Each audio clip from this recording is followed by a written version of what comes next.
তো সকালের কাজকর্ম নিয়ে আমি আর দিদিভাই বসে পড়েছি।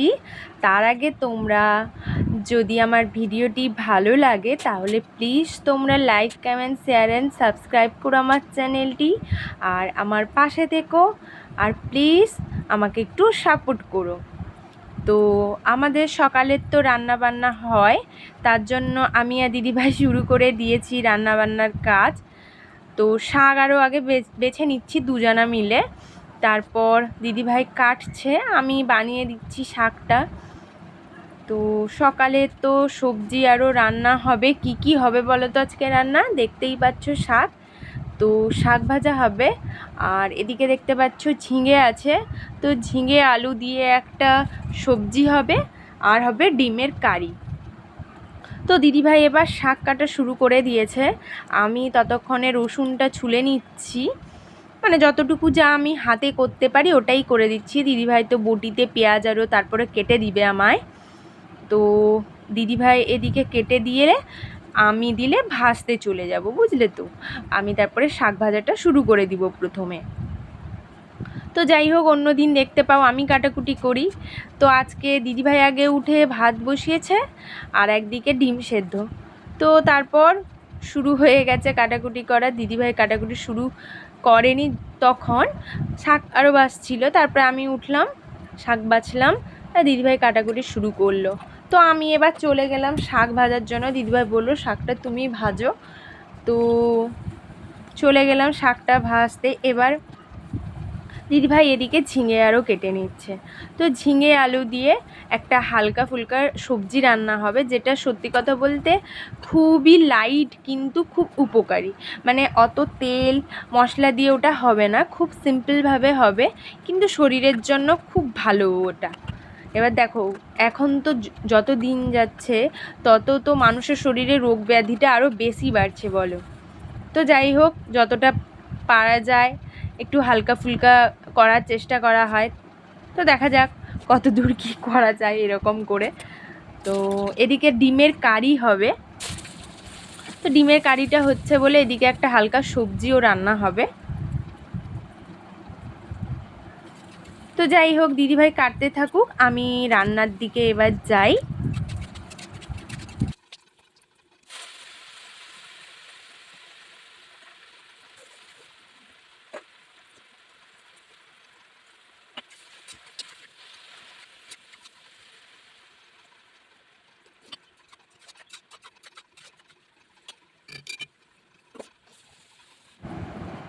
এই যে লোহার কড়াতে কলমি শাকের ভাজা করব, তো এই যে শাক ভাজা বসিয়ে দিয়েছি, আর একটু রসুনটাকে থেতো করে রেখেছি, একটু রসুন দেব। তো এরপরে রান্নাবান্নার পর এই যে আমি বানিয়েছি শাক ভাজা, রসুন, পেঁয়াজ, কাঁচা লঙ্কা দিয়ে। তারপর দিদিভাই করলো কালো জিরে, পাঁচফোড়ন দিয়ে তোমার একটু আদা থেতো করে, এই যে বলেছিলাম না ঝিঙে আলু একটা সবজি হবে, একটু তেজপাতাও দিয়েছে ওটায়, আর গোটা শুকনো লঙ্কা ফোড়ন দিয়েছে, তো ওইটা সবজি হয়েছে। আর এদিকে 4 জনের 4টে ডিমের কারি করলাম আমি। তো কালারটা যেরকম এসছে ওইটাই, কারণ আমরা তো শুকনো লঙ্কা গুঁড়ো টুড়ো কিছুই দিই না, কাঁচা লঙ্কা টমেটো দিয়েই রান্নাটা হয়, আদা রসুন বাটা, পেঁয়াজ এগুলো। তো বড়মশাইকে সব কিছু গুছিয়ে দেওয়ার পরে ও বেরিয়ে গেল বড়মশাই, তারপরে আমি স্নান টান করে কাপড়গুলো যে ছিল ওগুলো কাচাকুচি করে নিয়েছিলাম, তারপরে একটু জল ঝরার জন্য বাথরুমে রেখে দিয়েছিলাম, পরে রোদে তারপরে আমি কাপড়গুলো শুকিয়ে দিলাম। তো দেখতেই পাচ্ছ বাইরে বেশ ঝলমলে রোদ করেছে। আমি তারপর কাপড়গুলোকে আস্তে আস্তে সব শুকিয়ে দিয়েছি বাইরের দিকটা। তো যাই হোক, কতটা কি মেঘও তো করছে, জানি না কতটা কি হবে, তো দেখা যাক কি হয়। এই যে এদিকে বাইরের দিকটা দেখো বেশ ঝলমলে একটু হালকা রোদ বেরিয়েছে, খুব যে কড়া রোদ হয়েছে তা কিন্তু না, কিন্তু গরম ছিল। Hello everyone, good morning, welcome back to our channel. আশা করি তোমরা যে যেখানে আছো সুস্থ আছো, ভালো আছো। আমরাও সবাই খুব ভালো আছি। তো নতুন আরেকটি দিনের সাথে তোমাদের জানাই অনেক অনেক ভালোবাসা ও স্বাগত। তো আজকে সকালেই তো তোমরা দেখতে পেলে আমাদের রান্না বান্না। তো রান্না বান্না হয়ে যাওয়ার পরে দিদি ভাইও তো রান্না করেছে, হেল্পও আমাকে একটু করেছে, দুজনে মিলেই তো করলাম। তারপর দিদিভাই কী করেছে বলো তো, দাদাভাই তো আজকে অফিস অফ, তো একটু দেরি করেই উঠবে ঘুম থেকে, তার জন্য দাদাভাই ঘুমোচ্ছিল। তো দিদিভাই গিয়ে রান্নাবান্নার পরে ফোন দেখা শুরু করেছে। এবার কখন ঘুমিয়ে পড়েছে নিজেও জানে না। তো এদিকে আমি বড় মশাইকে তখন খেতে দিয়ে ওর খাবার গুছিয়ে দিলাম। ও বেরিয়ে গেল প্রায় 9:45 তখন বাজে। তো আমি তখন কি করেছিলাম বলো তো, যেগুলো যে গতকাল ভিজিয়ে রেখেছিলাম না গরম জলে বিছানা চাদরেরও, তো ওগুলোকে আমি ভাবলাম কি দিদিভাই আরও যখন ঘুমোচ্ছে তো আমি এই সময়টা কাজে লাগিয়ে ফেলি। ধরো কাচাকুচিগুলো করে ফেললে তাহলে রোদে দিতে সুবিধে, তাড়াতাড়ি দিলে শুকিয়ে যাবে, যেহেতু মেঘ মেঘ করছে। তো আমি তারপরে বাথরুমে গিয়ে ওগুলো কাচাকুচি করলাম, অনেক কিছুই ছিল। তো যাই হোক ওগুলো কাচাকুচি করে নিজেও স্নান করে নিলাম। এবার তখন প্রায় 10টা 15-20 বাজে। দিয়ে স্নান করে এসে ফ্যান চালিয়ে আবার আমি ফোন দেখা শুরু করেছি। আমিও কখন ঘুমিয়ে পড়েছি না নিজেও জানি না। কারণ মানে হয় না, স্নান করে এলে দেখবে বেশ ভালো লাগে শরীরটা, আর তখন ফ্যান চললে ব্যাস আর ঘুম কেউ আটকাতে পারে না। তো যাই হোক আমিও ঘুমিয়ে পড়েছিলাম। তারপরে আমরা পরে আবার দিদিভাই আরও উঠলো, আমিও উঠলাম, তারপরে চা বিস্কিট খেলাম। তারপরে আমরা শশা মুড়ি টিফিন করে নিয়েছি। তো টিফিন করতে করতে তারপর সব কিছু আমাদের কমপ্লিট হলো সকালের খাবার দাবার। তো যাই হোক হালকাভাবে আমরা সব কিছু করলাম। তারপরে দেখলাম বাইরে রোদ, তখনই ওই যে ভেজা কাপড়গুলো যেগুলো কেচে রেখেছিলাম ওগুলো রোদে টোদে দিয়ে দিয়েছিলাম, তখন রোদ ছিল। এখন যেমন হালকা রোদ নেই দেখো, তো তখন রোদ ছিল তো দিয়ে দিয়েছিলাম। এবার আমাদের না মানে কাচাকুচি হলে কিছুক্ষণ আমরা বাথরুমে রাখি জল ঝরানোর জন্য, যেহেতু মানে নিচে লোকেরা তো হাঁটাহাঁটি করে, সেক্ষেত্রে জল পড়বে কাপড় থেকে। আর যতই তুমি ভালো করে জল নিগড়াও না কেন দেখবে একটু হলেও মানে পড়তে থাকে। তো সে কারণে মানে লোকের যাতে অসুবিধা না হয় ওর জন্য ভালো করে জল আরও ঝরে যাওয়ার পরেই আমি রোদে দিয়েছি। তো আর বেশি বকবক করব না, একটু পরেই আমরা আবার খাওয়া দাওয়া শুরু করব। এবার চলো আর বেশি কথা বলবো না, চলো দিদিভাই পুজো করছে একটু তোমাদের সাথে শেয়ার করি, চলো দেখতে থাকো।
তো খাওয়া দাওয়া তিনজনা শেষ করে নিয়ে পুজোর পরে আমি দিদিভাই দাদাভাই তো খেয়ে নিলাম। তারপর বাইরে যেগুলো শুকোতে দিয়েছিলাম না কাচাকুচি করে, ওগুলো যেগুলো শুকে গেছে ওগুলো তুলে এনে ভালো করে ভাঁজ করে রেখে দিচ্ছি।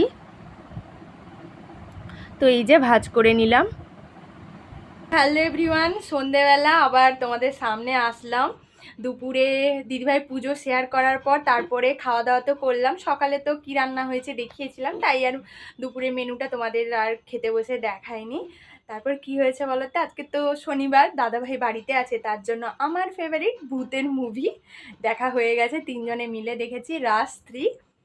তো এইভাবে দুপুর থেকে সন্ধে পর্যন্ত কাটলো। তারপরে একটু আমি দিদিভাই নিচে নামলাম, ওই অনেকগুলো সব দিদি আরও সব বেরোয়, তো ওদের সাথে একটু গল্প টল্প করি। আজকে আর হাঁটা হয়নি কারণ মুভি দেখতে দেখতেই তো সময় চলে গেছে। শনি রবিবারটা খুব একটা হয় না, সবাই থাকে তো ওই জন্য হয় না। মানে বড়মশাই তো শনিবার থাকে না, রবিবার দিন তো চারজনে মিলে থাকে, রবিবার তো হয়ও না। তো যাই হোক একটু হাঁটাহাঁটি করে, মানে হাঁটাহাঁটি কম গল্প করে চলে এলাম ওপরে। তো তারপর এখন দিদিভাই চা বসিয়েছে, বড়মশাই অফিস থেকে আসছে। তো বরমশাই বললো কিছু একটা নিয়ে আসলে, তো দেখা যাক কী নিয়ে আসে, চলো তোমরা দেখতে থাকো। তো বরমশাই অফিস থেকে ফেরার পথে কী নিয়ে এলো চলো দেখি। আচ্ছা, দেখে তো মনে হলো রোলই, এই যে রোল। তো 4 জনের জন্য 4টে রোল নিয়ে এসছে। এবার যাই, ওকে আগে লেবু জলটা দিয়ে দিই। তো লেবু জল আরও দেওয়ার পর ও ফ্রেশ হয়ে নিল। তারপরে যেহেতু গরম গরম রোলটা আছে, তো দিদিভাই দাদাভাইকে দিয়ে তারপর আমি আর বরমশাই নিয়ে নিলাম, বসে খেয়ে নেব। তো সত্যি কথা বলতে না, একটা গোটা রোল না মানে সত্যি পেটটা পুরো ভরিয়ে দেয়, এত বড় আর মোটা হয়। এই যে এবার শুরু করে দিয়েছি বসে রোল খাওয়া। ওদিকে টিভি চলছে আর এদিকে রোল। আর জানো তো, আমরা তো সবাই লঙ্কা খেতে ভালোবাসি, কাঁচা লঙ্কা। তো বরমশাই লঙ্কা টঙ্কা দিয়েই এনেছে, দোকানদারকে বলে দেয় লঙ্কা আরও দিতে, ফুচকা আনুক বা যাই কিছু আনুক না কেন ও বলেই দেয়, কারণ আমরা সবাই একটু লঙ্কা খেতে ভালোবাসি। তো আমি আমার খাচ্ছি আর বরমশাইও আমার সামনে বসে খাচ্ছে আর গল্প করছি, আর ওদিকে টিভিও দেখছি। তো এইভাবেই গল্প করতে করতে টিভি দেখতে দেখতে দুজনা খাচ্ছি। আর জানো তো, এত লঙ্কাটা ঝাল ছিল না, দেখবে দাঁড়াও আমার অবস্থাটা আমি কেমন হচ্ছি। সত্যি খুব ঝাল ছিল, এই যে দেখলে কেমন করলাম, উফ করছি। তো যাই হোক, আজকে আর বেশি বকবক করব না, এই রোল খাওয়ার সাথেই তোমাদের সাথে আমি আমার ভিডিওটি শেষ করব। তো আজকের ভিডিওটি যদি তোমাদের ভালো লাগে তাহলে please like comment share and subscribe করো আমার চ্যানেলটি, প্লিজ আমার পাশে থেকো, সাপোর্ট করো। তো আজকের মতন এখানেই টাটা। তোমরা যে যেখানে আছো সুস্থ থেকো, ভালো থেকো, সাবধানে থেকো। আজকের মতন এখানেই টাটা, গুড নাইট। নতুন আরেকটি ভিডিওর সাথে আগামীকাল আবার তোমাদের সাথে দেখা হবে। টাটা।